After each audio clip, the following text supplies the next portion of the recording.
40도가 넘는 폭염 속에서 8월을 지금 우리가 보내고 있습니다.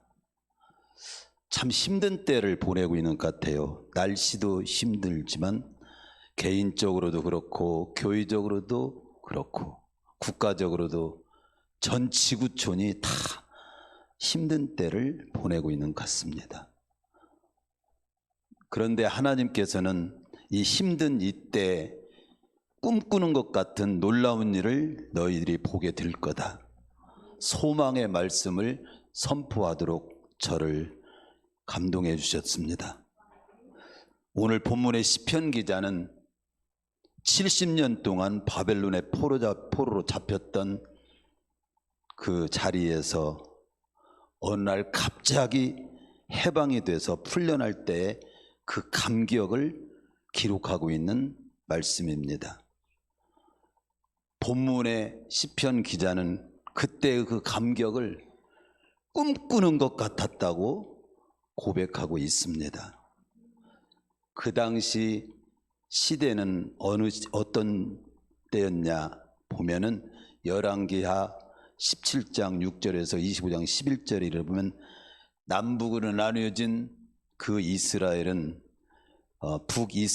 북왕국 이스라엘은 아수르에 망하고 남왕국 유다는 하나님의 징계를 받아서 바벨론에 망해가지고 이제 그들의 자신들의 힘으로는 다시는 고국으로 돌아올 기력이 없는, 소망이 없는 그런 절망의 때에 있었습니다. 그런데 어느 날 도무지 그들에게 일어날 것 같지 않았던 꿈꾸는 것 같은 그 해방이 그들에게 주어진 겁니다. 저는 제 자신을 봐도 참 말도 안 되게 살면 살수록 부족한 사람이다, 그렇게 느낍니다. 또 만나는 일마다 보면 어떤 때는 진짜 말도 안 되게 힘든 일들이 많아요.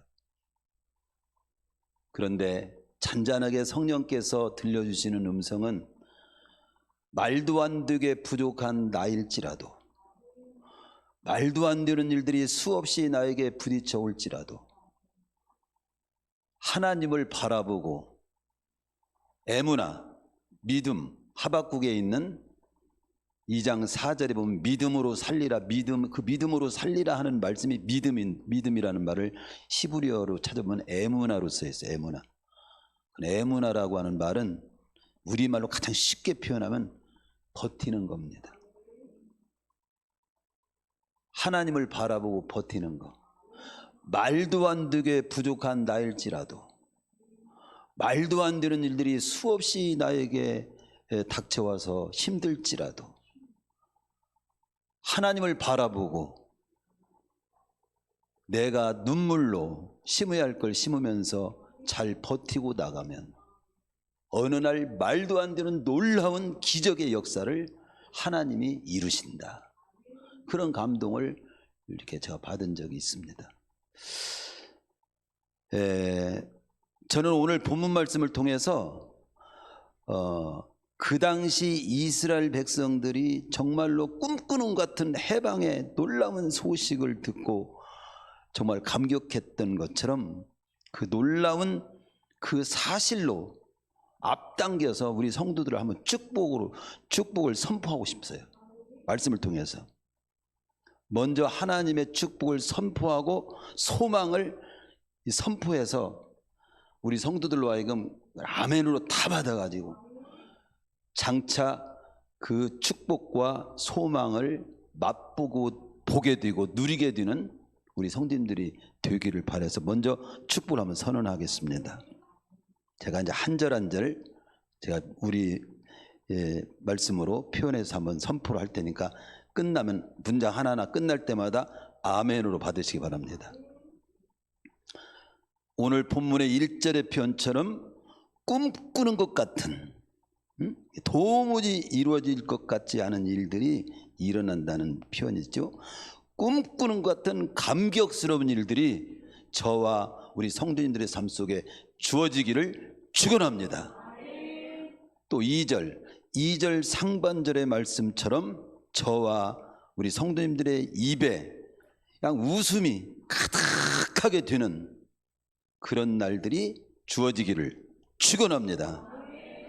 2절 하반절의 말씀처럼 저와 여러분이 너무 좋아가지고 우리 입에 찬양이 가득 차게 되는 그런 일들이 주어지기를 축원합니다.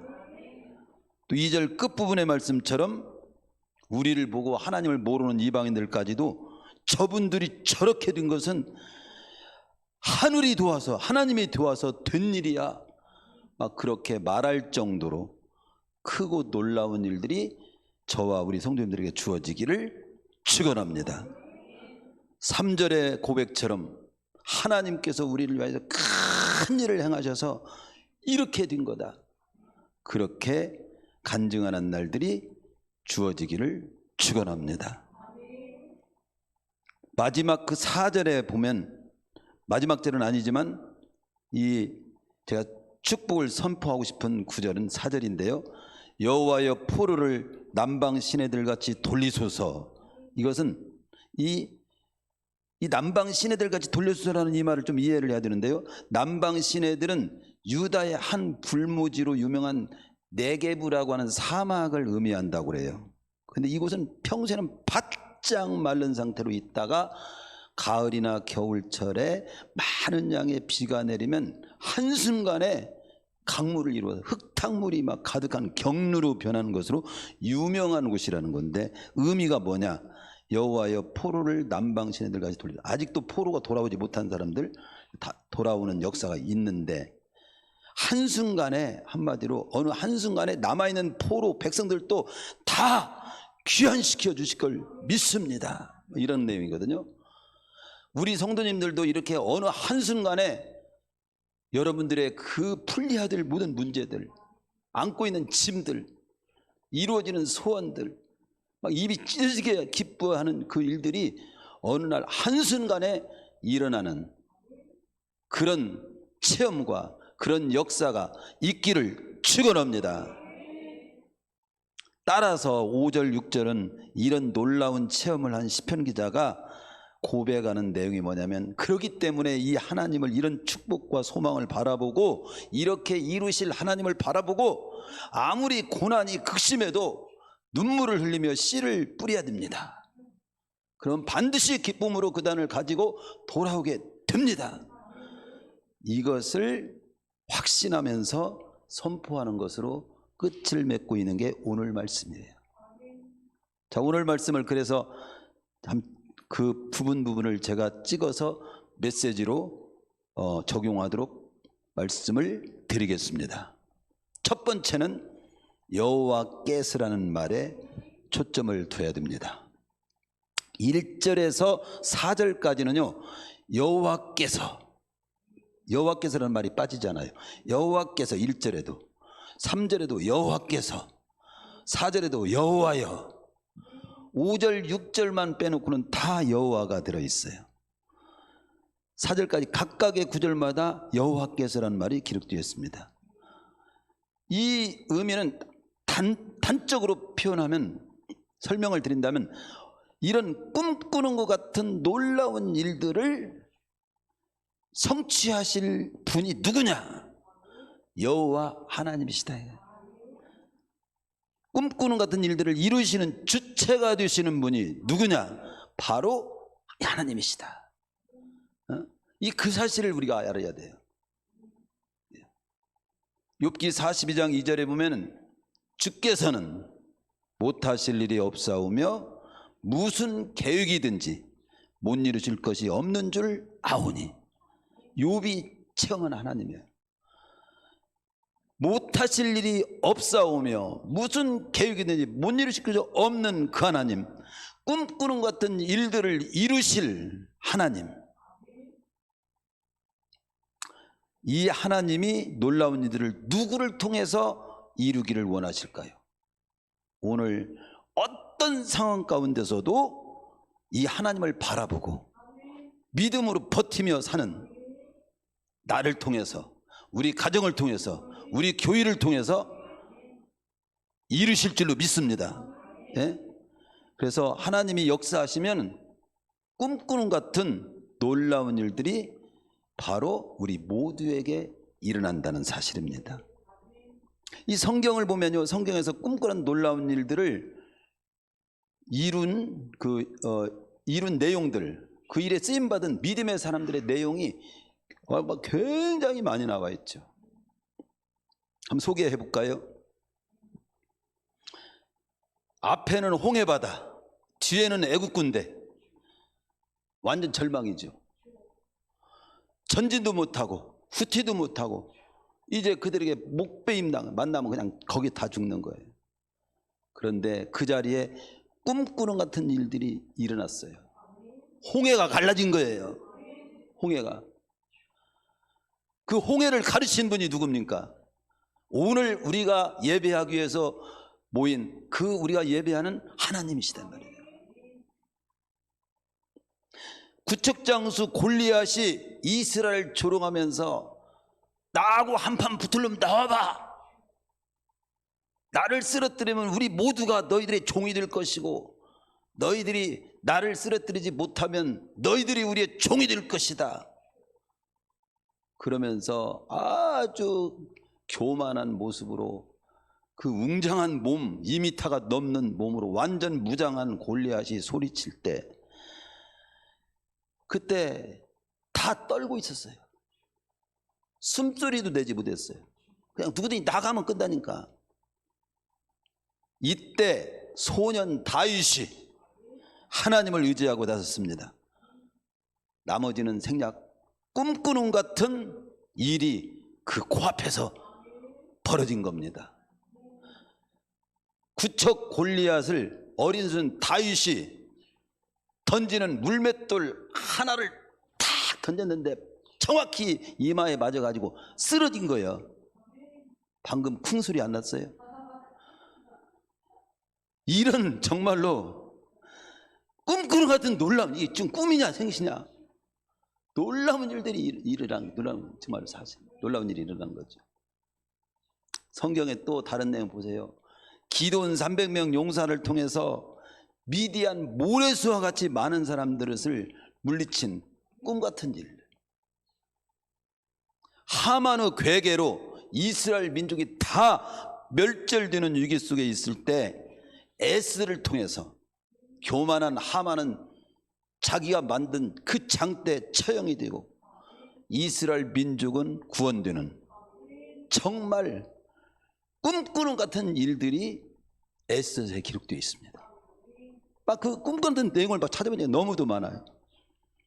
기도한다는 이유로 기도하는 사람은 30일 동안 누구든지 어떤 신에게든지 기도하는 사람은 사자굴 속에 넣어서 사자가 밥이 되게 할 것이라고 이런 법령을 선포했던 그 시대 다니엘이 그대로 기도합니다. 평소에 하던 대로 기도해요. 그때 꿈꾸던 꿈 같은 일이 거기서 벌어진 거예요. 사자들이 저 입을 벌리고 있어. 다물지를 못해요. 하고 사자 입이 통역해 보면 입이 많이 아팠대요. 사자굴에 던졌어도 다니엘을 삼키지를 못해. 머리털 하나도 상하지 않았어. 이게 꿈꾸는 같은 일이 아닙니까? 문둥병으로 죽어가던 아람 나라 나만 장군이 유단강에 가서 엘리사 주의종 말대로 물속에 7번 들어갔다 나왔다. 이번에 해봤죠? 여름에 물속에 가서 나왔는데 이 문둥병, 이 문둥병이라면 뒤에 언어 이상은 언어 뭐라고 그러는데, 뭔 병이에요? 나병이라고 해요. 나병이 다 깨끗이 어린아이 살같이 됐다. 성경이 그렇게 나오잖아요. 이게 꿈과 같은 일 아니에요. 신약으로 넘어와도 꿈 같은 일들이 계속 일어나요. 나면서부터 안전병이 된 사람이 일어나 걷는 꿈 같은 일이 일어났습니다. 나면서부터 소경된 자가 눈을 뜨는, 보리떡 5개 물고기 2마리 5,000명을 먹이고 12가 남는 꿈 같은 일이 기록되어 있어요. 헤롯에게 잡혀 옥에 갇힌 베드로에게 성도들이 기도와 함께 옥문이 열려가지고 막 문이 저절로 열리고 쇠고랑이 풀려지는 꿈 같은 일. 베드로 이게 꿈이냐 생시냐 그랬어요. 베드로도 꿈 같은 일이 사도행전 12장에 기록되어 있습니다. 복음 전하다가 빌립보 감옥에 갇힌 바울과 실라가 큰 지진과 함께 옥문이 열리는 꿈 같은 일이, 도무지 예수 믿기 어려운 간수의 집안에 복음이 들어가고 온 가족이 구원받는 꿈 같은 일이 사도행전 16장에 나옵니다. 최고로 꿈 같은 일은, 이 지구상의 최고로 정말 꿈 같은 놀라운 일은 무엇보다도 십자가에 못 박혀 죽으신 우리 주님이 사흘 만에 부활하시고 40일 만에 승천하신 꿈 같은 역사가 역사 속에 실제로 기록되어 있다 이 말이에요.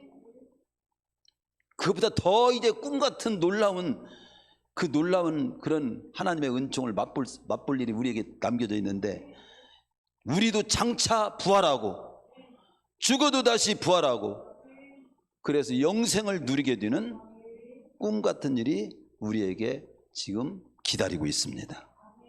이런 일들을 하나님이 이루신다 이거예요. 따라서 우리는 우리 삶 속에서 하나님을 뒤로 제치지 말고 이 하나님을 앞세우며 살자. 이스라엘 백성들이 광야에서 구름기둥 불기둥을 앞세우고 진행했듯이, 시편 23편에서 양이 목자를 앞세우고 그 뒤를 따라가듯이, 마태복음 6장 33절에서 너희는 만사 모든 일 먼저 그의 나라와 그 일을 구하면서 살으라고 하듯이, 그렇게 하나님을 앞세우고 삶을 풀어가시기를 축원합니다. 그 다음에 마지막 말씀이 뭐 많은 말씀이 필요 없어요. 뒤 보면은요, 그 5절과 6절을 보면요, 그건 하나님이라는 표현이 생략이 됐어요. 하나님이 없어요. 이것은 내 몫이요, 내가 나에게 해당된 삶, 내가 살아야 할 삶에 관한 쪽이에요. 하나님이란 표현이 생략된 채 눈물을 흘리며 씨를 뿌리는 자는 기쁨으로 거두게 될 것이고, 울며 씨를 뿌리러 나가는 자는 정녕 반드시 단을 가지고 돌아올 것이라고 선포하며 오늘 말씀이 끝을 맺는데, 이 부분이 바로 내 몫에 관한 부분입니다. 하나님이 꿈 같은 일들을 나를 통해서 이루신다고 해서 나는 가만히 있으면 꿈 같은 일이 저절로 이루어진다는 뜻이 아니라는 거죠. 남은 가만히 있으면 되느냐? 그렇지 않다. 응? 하나님께서 태양을 만드셨습니다. 햇빛을 주셨습니다. 땅을 주셨습니다. 비를 내리십니다. 그러면 저절로 입만 벌리면 곡식이 이 밥이 쏙쏙 들어온다 그랬어요? 햇빛도 주시고 비도 주시고 땅도 줬는데, 봄도 주시고 여름도 주시고 가을도 주셨는데, 봄에는 씨를 뿌리고 여름에는 가꾸고 가을에 거두는 그런 일을 우리가 해야 할 몫이죠.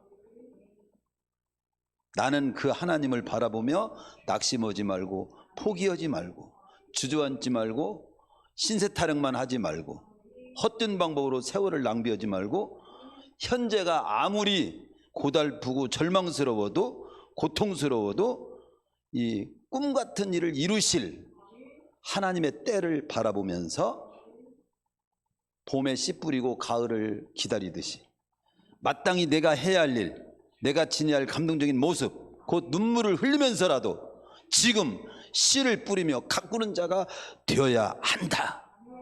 그것이 네 몫이다. 네가 지녀야 할 삶의 태도다. 비가 옵니다.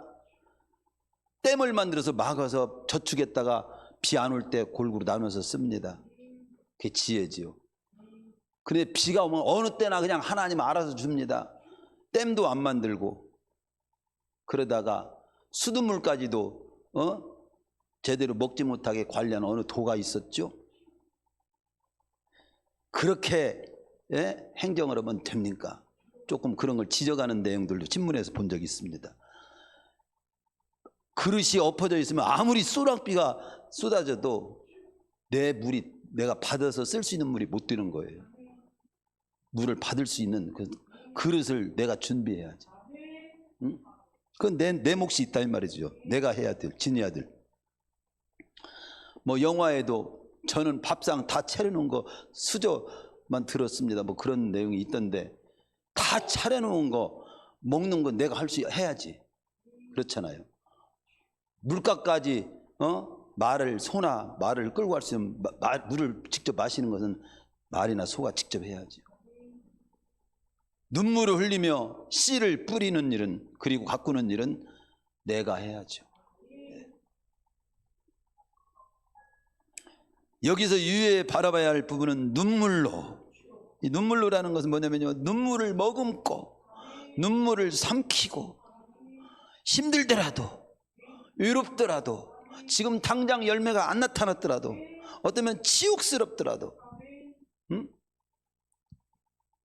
그 당시 이스라엘 백성들이 포로로 잡혀가 있는 상태에서 겪어야 했던 외로움, 억압, 모욕, 언제 해방이 될까 자신들의 힘으로는 그냥 전혀 예측할 수 없는, 그러면서 끝없는 치욕도 당하고 슬픔을 당하고 있는 상태에서도 하나님이 주실 회복의 때를 바라보며 승리의 때를 바라보면서 믿음을 지키고 기도의 씨앗을 심으며 말씀에 소망을 두고 버티며 살다 보니까 어느 날 꿈꾸는 같은 일들이 갑자기 주어진 거예요. 고레스 왕을 통해서 바벨론 해방이 된 거죠.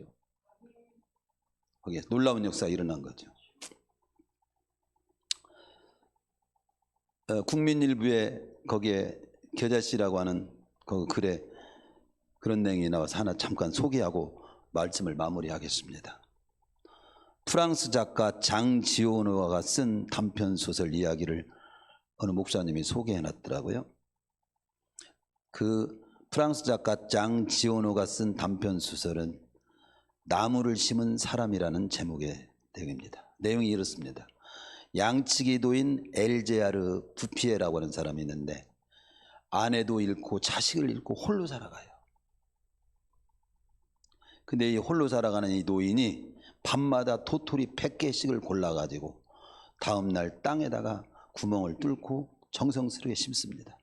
전쟁이 일어나. 전쟁이라는 그런 거 심어야 원숭이여 하든, 그런데도 전쟁 중에도 그런 흔들림 없이 심습니다. 마침내 제2차 세계대전이 끝났을 때 그곳은 울창한 숲을 이루게 됩니다. 계곡마다 맑은 물이 막 철철 흐릅니다. 그곳에 사람들이 막 다 돌아와가지고 활기찬 그런 마을을 이루고 살게 됩니다. 그런 내용이에요. 우리가 열심히 내가 노력하지만 열매는 안 보이고, 열심히 일자리도 찾지만 나에게 적당한 일자리도 없는 우리 청년들, 아무도 알아주지도 않고, 해도 밑자 터진 자루에다가 물 담는 듯이 다 어디론가 빠져가 버리고 우리의 수고가 헛되게 느껴지고, 그래서 삶을 포기하고 싶은, 지쳐버린. 그러나 하나님의 시간표는 도도히 흘러갑니다. 선한 씨앗을 심는 일은 결코 헛되지 않아요. 우리가 선을 행하되 낙심하지 말지니 포기하지 않으면 때가 이름에 거두리라. 어떤 상황이 있더라도, 아무리 어렵고 힘들어도, 어떤 견디기 힘든 상황에서라도, 어떤 슬픔과 외로움, 누가 내 속을 알랴? 내 이 절망을 누가 이해하랴?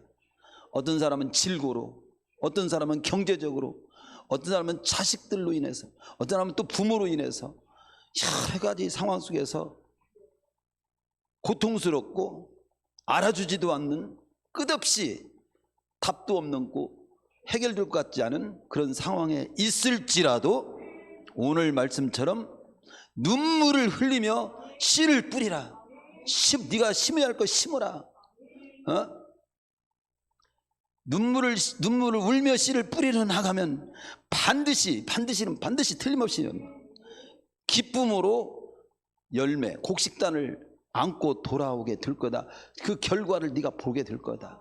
꿈 같은 일을 이스라엘 백성이 실제로 체험했듯이 이 말씀을 듣는 저와 여러분도 반드시 그때를 만나게 될 거다. 그래서 결론은 뭡니까?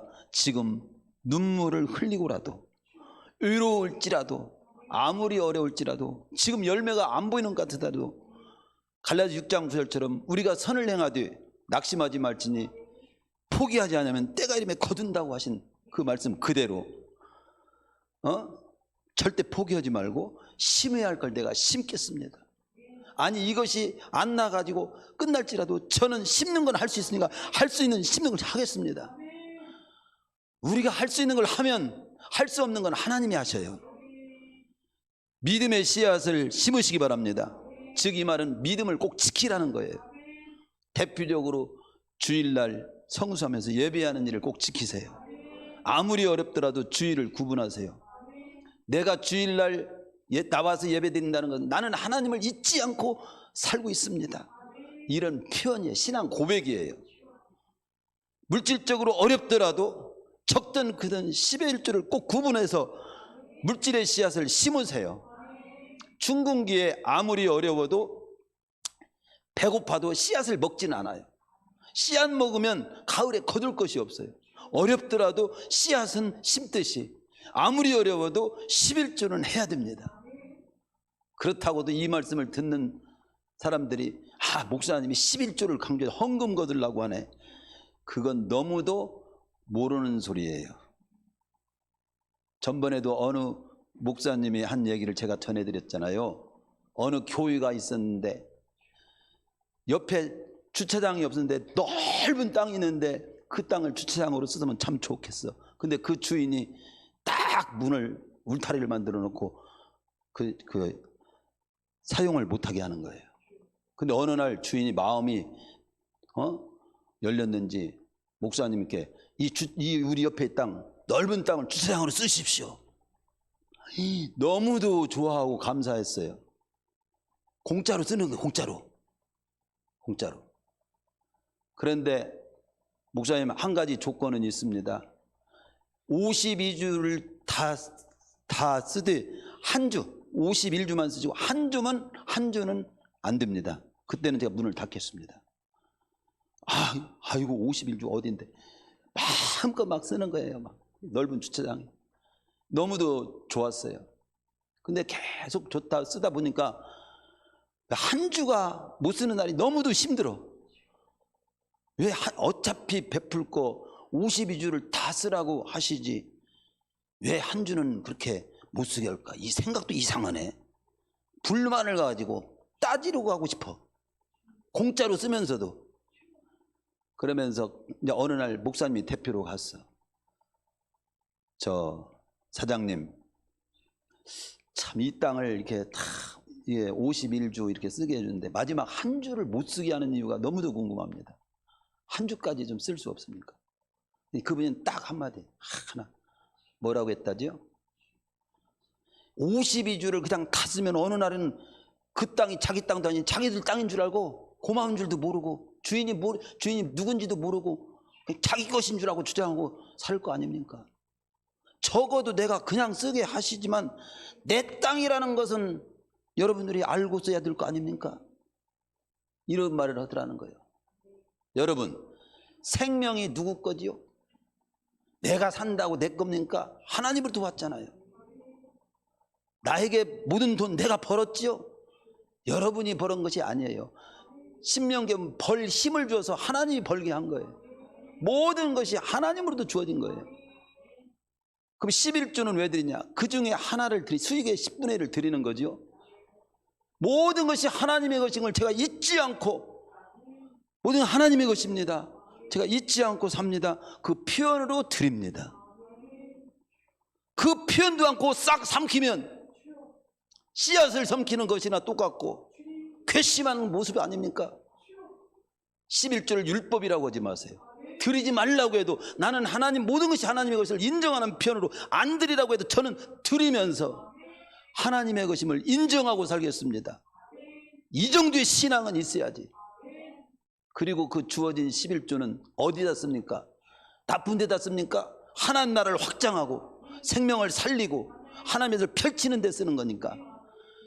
못 들여서 내가 더 못 들여서 아니죠. 이런 마음을 가지고 살아야 그게 복이 되죠. 그래서 물질적인 씨앗도 심으시고, 아무리 또 어려워도 기도의 씨앗을 꼭 심으세요. 마태복음 7장 11절에 보면 구하는 자에게 좋은 것으로 주시지 않겠느냐. 주님이 직접 하신 말씀이요. 기도하면 좋게 된다는데 그 기도도 못해요. 기도의 씨앗, 아무리 어려워도 모든 일에 기도를 앞세워야 돼요. 아플 때도 기도, 건강할 때도 기도, 일을 앞두고도 기도, 계획할 때도 기도, 사람 만날 때도 기도, 다 기도. 그거 좋게 되는데 왜 그 기도의 씨앗을 안 심어? 안 심은 것은 안 나요. 그리고 아무리 힘들어도 깨달은 말씀이 있으면요, 순종으로 내야 돼요. 순종의 씨앗을 심어야 돼요. 섬김의 씨앗을 심어야 돼요. 사랑의 씨앗을 심어야 돼요. 복음을 심어야 돼요. 듣든지 하든지 전하고 권하고, 그래야 싹이 납니다. 싹이 나고 열매를 맺게 하시는 분은 하나님이세요. 꿈꿔놨던 일들을 이루시는 분은 하나님이세요. 저는 그래서 제가 이렇게 결론을 짓고 싶습니다. 말도 안 되게 부족한 내가, 말도 안 되게 어려운 상황에 처할지라도, 말도 안 되는, 사람들이 말도 안 되는 모습으로 산다고 할지라도 내가 믿음으로 내어드렸더니 말도 안 되는 놀라운 일을 하나님이 이루시네, 이루셨습니다, 이렇게 간증하는 저와 우리 성도님들 되시기를 축원합니다. 찬양하겠습니다.